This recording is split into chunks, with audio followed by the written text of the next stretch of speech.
ఇశ్రాయేలు ప్రజలు దేవునికి మొరపెట్టి విడుదల పొందారు. ఆయన యందు నమ్మిక ఉంచి వారు సిగ్గుపరచబడలేదు.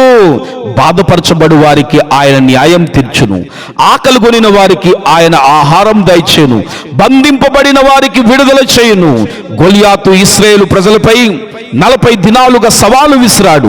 అందరూ భయపడ్డారు. కానీ దావీదు అంటారు, సింహం యొక్క బలము నుండి, వెలుగుబంటి యొక్క బలము నుండి నన్ను రక్షించిన దేవుడు ఈ ఫిలిష్తీను చేతిలో నుండి నన్ను విడిపించుననే విశ్వాసమే అతన్ని విడిపించి గొప్ప ఘన విజయం ఇచ్చింది. ఆయనే నీ శత్రువుల చేతిలో నుండి నిన్ను విడిపించును, నీ మీదికి లేచు వారి కంటే ఎత్తుగా నిన్ను హెచ్చించును, బలాత్కారం చేయు వారి చేతిలో నుండి ఆయన నిన్ను విడిపించును, 6 బాధల్లో నుండి ఆయన నిన్ను విడిపించును. 7 బాధలు కలిగినను నీకు ఏ కీడు తగలదు.